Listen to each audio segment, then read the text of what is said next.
Pondé, o que então, afinal, quer dizer quando a gente fala isso está comprovado pela ciência? De partida, isso significa que um certo conjunto de enunciados foram testados, né?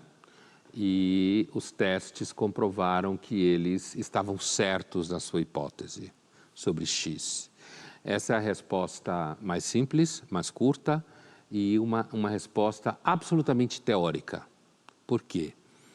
Porque a palavra foram testados implica que isso aconteceu num cenário onde você tem várias pessoas envolvidas, certo? E uma vez que esse grupo constatou que aquela hipótese ou aquela teoria ficava de pé, a mesma experimentação tem que ser feita por outro grupo, certo? Ou seja, você precisa ter, para dizer que alguma coisa está comprovada, isso precisa ser comprovado por um grupo X, o experimento tem que ser passível de repetição por outros agentes pesquisadores, certo? Que, na medida em que repetem o mesmo experimento, chegam ao mesmo resultado. Isso é o mínimo para dizer que alguma coisa é comprovada. São hipóteses que são testadas, algumas são comprovadas, outras são refutadas. E esse processo tem que ser feito mais de uma vez por agentes pesquisadores diferentes. Esse processo em si, ao mesmo tempo, quer dizer, ele tem que, você precisa pensar que isso precisa de dinheiro, certo? Aí começa a sair do senso comum. Precisa de dinheiro e, por exemplo, se a gente for pensar na área da ciência, de pesquisa científica, algumas pessoas separam a ciência da indústria. Indústria farmacêutica, por exemplo, ou indústria com interesse em tecnologia da comunicação. Isso aqui que o senso comum acha que é ciência, na prática não existe. O que existe é isso aqui. É a indústria que tem interesses específicos em atingir resultados que vão gerar lucros. É claro que, se essa indústria falsifica resultados, certo? Se ela mente, se ela frauda, isso pode ser descoberto e ela vai perder muito dinheiro e vai vir ao solo. Mas isso pode demorar muito tempo para ser descoberto. O processo de checagem pode ser muito longo, daí histórias de remédios que pessoas tomam e depois descobrem que tem efeitos colaterais, certo? Então, o problema do senso comum, para entender o que significa a ciência comprovou, é que o senso comum pensa isso num quadradinho.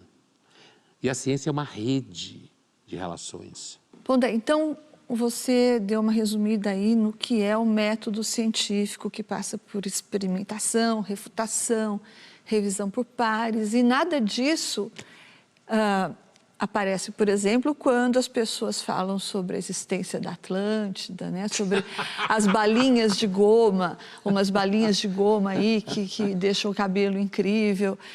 Nada disso passou nem por experimentação, refutação, nem revisão por pares. E, no entanto, tudo esse tipo de coisa sempre é acompanhada por aquela frase famosa: isso aí, ó, a ciência comprovou. Então, essa frase virou assim, tipo um selo de qualidade para coisas sem qualidade? Vou te dar um exemplo concreto. Imagine que você tem uma pessoa que está falando para um grupo de alunos que ele, por exemplo, ele fala que estudou Cabala, né?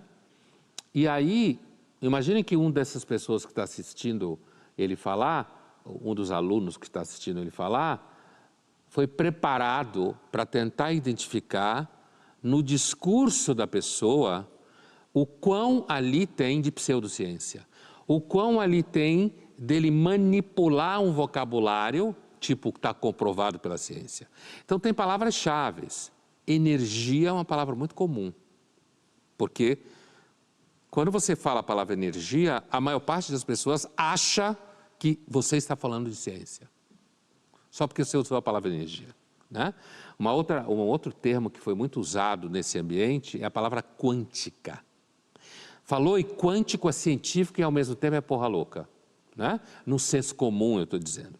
Então imagine que uma dessas meninas pergunta: aonde você estudou Cabala? O que a epistemologia ensina você quando você está querendo checar uma informação que pode ou não ter valor científico? Você pega aquela pergunta e puxa ela para o chão. Ele está falando que estudou Cabala, fez especialização. Aí você pergunta, onde você estudou? Certo? Para que ele dê o endereço, em que lugar foi, certo? Porque a vocação da verificação em ciência, ela tem uma vocação a ir ao solo. O que eu quero dizer com isso? Em se tornar concreta, tá? Aí você pergunta para ele, onde você estudou Cabala? Ele, que leu alguns livros de Cabala, seguramente sabe que isso tem a ver com os judeus. Então ele responde de bate-pronto, Israel. Você saiu bem. Foi bem. Aí ela vem com uma pergunta que é a pergunta matadora. Aí ela pergunta para ele, qual universidade em Israel? Aí ele se danou. Aí ele responde, a Universidade de Israel. Que não existe. Que não existe. Isso é um exemplo claro de como Sagan queria, né? Como você pode ajudar uma pessoa a entender como funciona a busca de uma evidência num discurso vago. Em 2 perguntas, ela demoliu o argumento.